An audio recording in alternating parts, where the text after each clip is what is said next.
May tanong sa akin, good morning po Kuya Rai.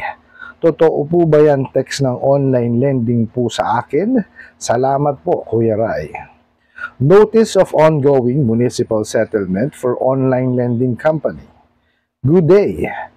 Inform ko lang kayo na magkakaroon po tayo ng final municipality settlement sa Monday, March 10, 2025, 10 a.m. sa inyong lugar para ma-finalize ng reklamo laban sa iyo dahil sa hindi mo pagbabayad ng tama sa lending. Ilang beses na kayong pinaalalahanan ukol sa nasabing obligasyon, ngunit ito'y iyong sinawalang bahala. Inaasahan namin ng iyong mabilis na pagtugon. Alright, napakagandang katanungan po nito, pero bago natin sasagutin, imbitahan ko muna sana kayo na pakisuportahan po sana aking mga social media accounts sa YouTube, Facebook, and TikTok. Una po, bago natin sasagutin, magpapasalamat po ako sa inyo. No? Remember po, 2 days ago, nanghingi ako sa inyo ng pabor na mag-subscribe dahil nga po 60% po plus ng mga nanonood hindi po nakasubscribe. Pagtingin ko po sa algorithm, umingkris po ng 100 yung ating mga subscriber. Maraming salamat po. Sana po patuloy po ninyo akong suportahan. Pakiclick lang po yung subscribe button. Okay? Maraming salamat po ulit. Ngayon, dahil nga po napakaraming pananakot itong mga bugok at abusadong online lending apps na to, gagawan ho natin siya ng serye. Okay, tatawagin natin itong abusadong ola pananakot. O ano ba? Mas maganda ba? Maganda ba yung title na yun? O ano ba? Ayun. Pananakot ng ola serye. Ayan ha.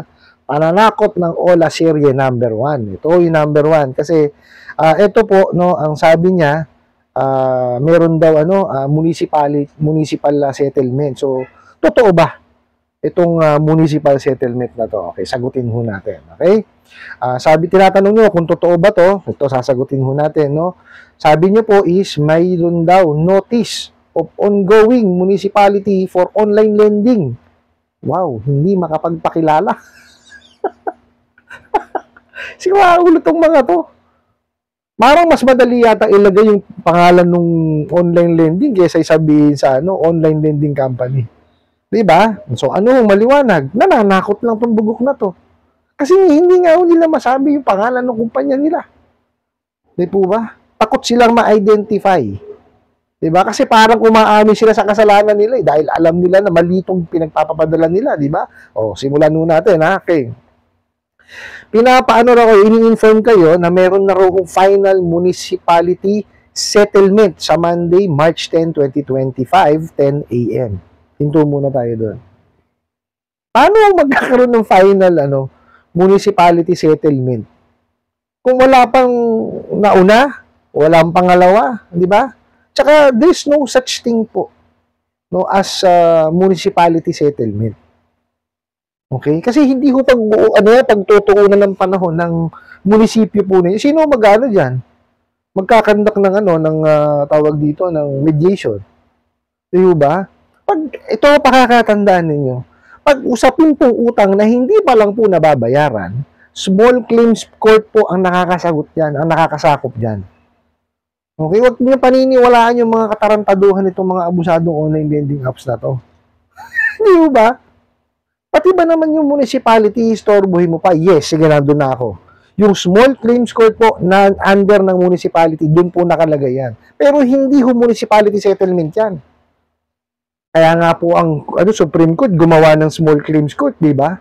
Para mapabilis yung ganyang proseso. Tsaka hindi ho basta-basta yan yung pagpa-file ng mga small claims na yan. May proseso po yan. Tsaka hindi ho ibig sabihin due date nyo ngayon, nag-pass nyo kayo bukas, sa susunod na araw, small claims na kayo. Kalukuhan ho yan. Hindi ho obra na ganun. Kaya nga ho sila, lending company, di po ba? Ang lending company po, dapat yan meron niyang collection team. Okay? Hindi pananakot team. Sira ulo kayong mga abusadong online lending apps kayo. Di ba? Hindi yan yung pananakot department. Departamento nyo, kung hindi pananakot department, di ba? Higher department. Diba? Hindi ko maintindihan eh. Gumagawa kayo ng sarili yung mga departamento na wala sa sa ayos. O di ho ba? So dapat kasi yan, bago yan mapunta ho sa small claims court, no? Dapat yan nagawa muna or na-exhaust po muna lahat ng pamamaraan ng paniningil. O ano-ano ho ba yung mga pamamaraan ng paniningil na yun? Yung po yung pagtawag, mangangamusta ho yan. Tatawagan kayo, pag di kayo sumagot sa tawag, may message kayo, email kayo, makikipag-coordinate sa inyo kung ano ba yung nangyari. Kung hindi pa rin kayo sumagot sa tawag, sa message, sa email, no, pupuntahan kayo sa bahay. Well, kasi in our case ho kasi, talagang kami, pag hindi hindi nagbayad, simultaneous po yun. Okay? It's either tatawagan, SMS, email, sabay-sabay yan, kasama ho pagpunta. Kung nauna na yung pagtawag at sumagot na kayo, hindi na kayo pupuntahan, definitely. Di ba? Kasi, dapat ho ganun eh. Di ba? Kasi, pagka yan, dinala mo kagad sa korte, hindi ko makuha yung logic doon eh, unang-una. At I don't think na may makakakuha din ng ganun logic, di ba? Na, kasasablay pa lang sa bayad, dadalhin mo na kagad sa small claims. Hindi mo pa nga nakakausap. Diba? Dapat kasi, yung lending company, financing company, and even banks, meron yung mga payment options na i-offer dun sa mga clients. Diba? Kasi, aminin na ho natin. Diba? Talagang may mga dumarating na panahon, nakagipitan. No? Kasi, ito kasi itong mga abusadong online lending apps na to, hindi pangkaraniwan ng pagpapautang. 7 araw eh. Di ba? So, ibig sabihin, parang bridge financing sila eh. Di ba? Yung gap in between dun sa Kaya kasi tinawag kasing bridge financing yan. Kuwari, sahod nyo sa next week, wala kayong budget ngayon, di ba? Manghihiram kayo ngayon sa kanila. Para lang maitawid nyo lang yung pangangailangan nyo that week bago dumating yung sahod. Yun po yung bridge financing. No? Hindi pangkaraniwan ho kasi yan. Ang pangkaraniwan ko kasi pagpapautang is either 3 months, 6 months, di po ba? 1 year, 2 years, 3 years, 5 years, ganyan po. Ngayon, dumarating mo talaga sa agipitan dun. Kaya po ang mga lending companies, financing and banks, dapat yan, meron yung mga nakahandang mga pamamaraan kung paano nila sisingilin yung kanilang mga kliyente at paano sila mag-o-offer ng payment options. Kasama ho yun. Dapat yun nakalagay yun sa kanilang policies and procedures. Hindi ho ganyan. Okay? Kasi itong mga bugok at abusahan ng online lending apps na to, ang last recourse nila is panakot kagad. First and last yun. Hindi ka na makakamustahin yung mga bugok na yan eh. Initially, hindi ka makakausapin. Kasi alam nyo, sa totoo lang, pagka kayo nag-apply ng utang, dapat yan may initial interaction. Di ba? Kaya nga may verification eh. Di po ba? Kasi kailangan i-verify ng lending company, financing company, and even banks, or in our case, OLA, dapat nilang i-verify lahat po, no, nung mga pinasa nyo o sinubmit yung mga details tsaka documents, di ba? Sa kanila, wala. Tinatype nyo pa nga lang ho yung Kumbaga, kinukumpleto nyo pa lang yung mga tanong dun sa kanilang apps. Papadala na kayo ng pera. So, meaning, di ba, talagang lahat, wala yata decline nyo sa mga, bibigyan na kayo ng bibigyan ng As long as nakapag-provide kayo ng selfie nyo, ng company, government ID, at ang pinaka sa kanila is yung cellphone number na connected sa e-wallet, padadala na kayo ng pera niyan. Di ba? Napaka-importante po sa pagpapautang na naiintindihan nung nangihiram yung kanyang loan. Di ba? Let's say nangihiram yan ng 10,000, di ba? Ang na-approve lang sa kanya, let's say 5. Dapat malaman niya muna yun.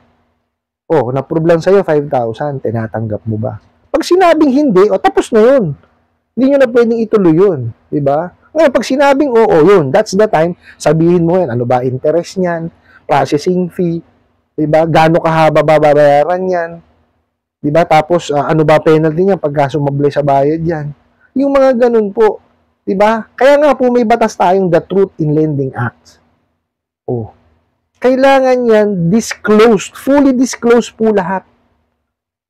Doon pa lang po magsisimula, kasi nga online sila, yung click to accept na tinatawag. Or, yung ano, yung tawag dito, padadalan sila ng contract, isasign nila.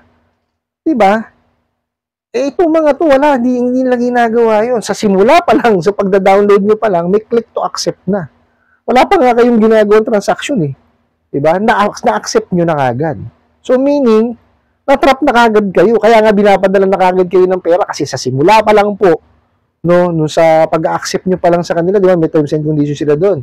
Eh, kalimitan, hindi nyo naman binabasa. Hindi po ba? Ano yung nauna natin, di ba? Huwag na po tayong magpakaano. Hindi naman talaga binabasa sa haba nun eh. So, i-click nyo na lang siya. Kasi pag binasa nyo, nandun po lahat yun. So, ibig sabihin, ina-accept nyo na kagad yung responsibility na yun. Oh, hindi nyo naman binasa. So, padadala na kayo ng pera. Kaya nga huyang mga yan, sabi sa inyo, hindi pa nyo natatapos. Yung hinihingi nilang information sa inyo, padadala na kayo sa inyong e-wallet. Kasi nga, na-accept nyo na. Kasi, ano yan eh, digital or electronic signature ang tawag doon. Yung click to accept, ina-accept nyo lahat nung nakasulat dun sa kanilang terms and condition. Totoo yun. Kaya kailangan basahin nyo, alam nyo po kung bakit. Kasi, paano kung may nakalagay na, na portion dun na, pag hindi ako nakabayad, tatalon ako sa building, gagawin nyo. O, di ba? Kailangan basahin ho natin. No, kalimitan ho kasi sa atin, hindi binabasa. Well, yung iba ho, hindi naman natin masisi dahil nga sa pagkahaba-haba talaga. Totoo po yan. No, kaya siguro ang pinakamaganda diyan is mag-design din po no ang SEC ng generic na na terms and condition. No, tsaka hindi dapat yung nasa simula 'yan eh. Dapat 'yan ini-explain talaga eh. 'Di ba? Hindi yan po pwedeng doon mo ilalagay lahat sa simula. Ibig sabihin, in-accept mo talaga yung utang nang wala ka pa namang 'Di ba? So mahirap yung ganon. Okay? Tapos yun nga, balik tayo dito. Ipa-finalize daw po yung reklamo laban sa inyo dahil hindi kayo nakakapagbayad ng tama. Sa lending, hindi na naman nila sinabi kung anong pangalan po ng lending nila. Napakadali lang naman sabihin yung na yun eh. Yung pangalan ng lending na yun eh. Diba? Tsaka, in the first place, paano mo malalaman kung sino katransaksyon mo?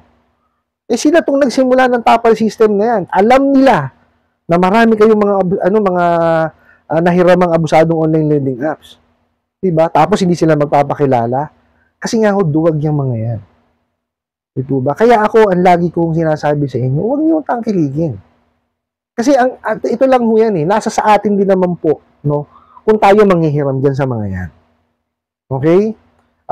Pero ngayon kasi ang nangyayari, talagang crap yung ginagawa kasi nila. Diba?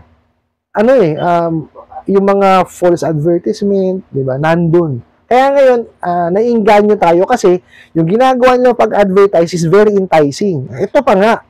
Ironic, talaga nakakatawa eh. Gumagawa ako ng video, di ba? Pag pinanood nyo, tingnan nyo yung mga ads ko. Puro abusadong online lending apps. Nakakabwisit, di ba? Kaya yung iba, ini-skip talaga yung mga ads eh. Nakakabwisit. Sa totoo lang, napakarami ho nila. Lahat po ng ads ko, sa totoo lang. Puro mga abusadong online lending apps. Okay, paano mangyayari, di ba? Siyempre, kayo, nakikita nyo yung mga ads, magkiklik na naman kayo. Kasi talagang enticing sila gumawa ng ads. Talagang, may inganyo kayo. Kaya kayo po, lagi nyo pakakatandaan, basahin nyo munang maigi. No? Meron naman mga reviews yan. Basahin nyo yung mga reviews. Pag may nakita kayo na kayo na hindi maganda ro, huwag nyo na hiraman. Meron mga dyan, mga maayos na mga online lending, no? Pwede yung app-based, pwede yung web-based, may mga online lending po, no? Panoorin niyo po yung mga natin, mga kaibigan po natin, sila Kajani, Janitor TV, sila Ate Red, no? Sila Team Marcos, sila Mamiyam, no? Tsaka si Pat TV. Ayan. So, sila po kasi, nagre-review sila. Ako kasi hindi ako po pwedeng mag-review ng ganyan dahil involved po ako, or empleyado po kasi ako ng lending. So, kailangan siyempre, ayoko kasi magkaroon ng problema. Ayan nyo ho, lilipat na ho ako ng ibang industry. Para makapagsalita na rin ako ng or makapag-review na rin ako. Kasi sa totoo lang, gusto ko rin naman po talaga mag-review. Kaya lang, siyempre, gusto ko lang i-respeto. Ayoko ko kasi magkaroon ng conflict of interest. Baka sabihin nila, sinisiraan ko sila eh. Ayoko ho ng ganun, no? Kaya nga ho, binoblurred natin yung mga pangalan nila and even yung pangalan po ninyo. No? Tsaka meron na ho tayong Data Privacy Act eh. Kaya ho, isa pa yun, binoblurred ko ho yung pangalan po ninyo tsaka yung information ninyo. Now, with regards dun sa kanila, ano na lang yun, kumbaga, ayoko lang ho magkaroon ng conflict of interest. Okay, baka sabihin kasi nila nga, di ba, kaya sinabi ko kanina, sinisiraan ko sila. Kasi nga, maniningil ho ako no, sa isang lending. So, ayoko lang ho magkaroon ng usapin. Pagka ho, wala na ako doon. Yan, sige ho. Lahat po ng klase ng review gagawin ho natin. Okay po? I hope nasagot po natin itong katanungan na to at sana po yung makatulong. Maraming salamat po sa inyong walang sawang pagsuporta at panunod sa aking mga videos. Maraming salamat po sa inyong pag-like, pag-share, pag-comment at pagtatanong. And kunin ko na rin po itong opportunity na to na imbitahan po sana kayo na pakisuportahan po sana aking mga social media accounts sa YouTube, Facebook, and TikTok. Hanggang sa muli po, yun lang.